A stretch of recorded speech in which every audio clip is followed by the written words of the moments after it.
Hey guys, and welcome back to Mary J's Naturals. So I know this is completely off topic of chronic hives and chronic gut issues, but some of you guys have requested and asked me about my skin and what skincare products I use. Now, I am all about naturals at this point, so I actually concoct my own little formulation, which I call Nature's Botox. It's only a couple of ingredients. It's very simple to make, but it is highly effective. It kind of gives your skin like this little glowy look.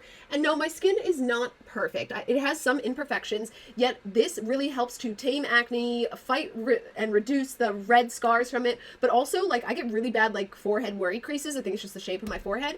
And I am anti-Botox, so I have been using this as a Botox replacement, and it has been working like so well to the point where my sisters who do Botox have been asking me for a bottle so that they can use it in between their Botox touch-ups. But okay, let's go ahead and get into it. I'm excited for you guys to see, and for those of you guys who requested it, here you go. Okay, so all you're going to need for this is flax seeds, aloe vera gel, almond oil, rosehip seed, and vitamin E oil, a jar, and a strainer, and a pot for the most. Okay guys, before I get started in how to make this, I wanted to let you know that I doubled the recipe in order to make more for my siblings. Otherwise, I would have used half the amount of all of the ingredients as seen in the video. So I bring 200 milliliters of water into a pan. Then I add 2 tablespoons of flax seeds. This can be ground or whole. And you're going to want to start the heat over medium to low heat, and you're going to let that cook as you stir occasionally for 2 to 5 minutes until you start seeing some thickening on the surface. While that's being prepared, I'm going to go ahead and start filling the jar with the other ingredients, as they do not need to be heated.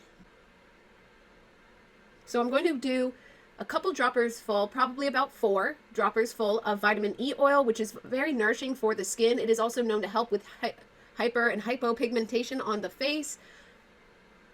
And you're going to pour that into a clean, sanitized jar. Now, the vitamin E oil is very thick and sticky, so it does not come out as smooth as it should.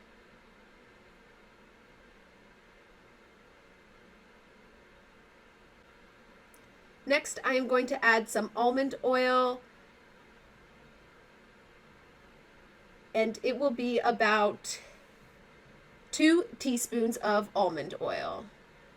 Now, almond oil can cause breakouts, but overall, in used in small quantities, it is highly beneficial for nourishing the skin and bringing some light and invigoration into it. Making sure to constantly stir the flax seeds to promote movement and the gelatization of the substance that comes from the flax. Next, you are going to use aloe vera gel, and I used 4 tablespoons. Sometimes I like to add in a little bit more just because I switched all of my lotions over to aloe vera, just because I've seen such good benefits both with my hives as well as other things. I just feel like it's been very cooling and calming for my hives, as this channel is about my hives. So actually, if you guys are using lotion, I would switch to aloe vera and just see how it feels, because it really does cool me down, especially when my face gets very flushed.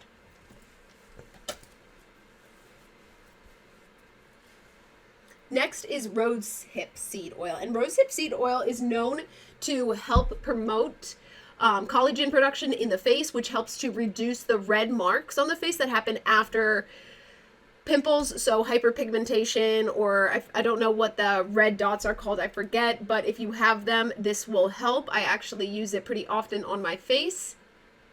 Again, making sure to stir the flax seeds.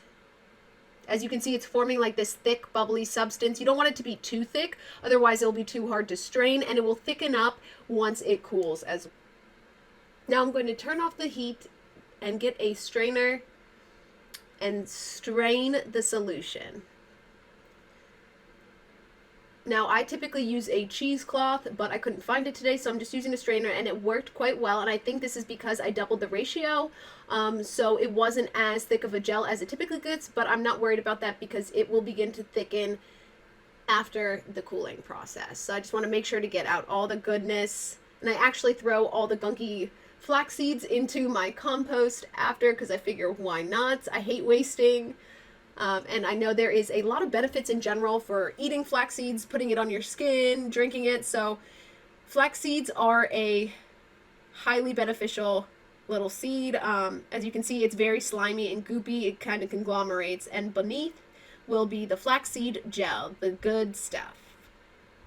Once it is cooled, you're going to want to pour the flaxseed gel into the jar with the vitamin E, the rosehip, the almond oil, and the aloe vera.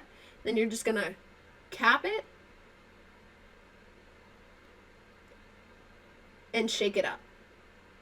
I put mine in the refrigerator as it stays good longer in the refrigerator, and I put it on my face once or twice a day, depending on my shower schedule. But overall, it has worked amazing for me. Just make sure to keep it refrigerated because it will last.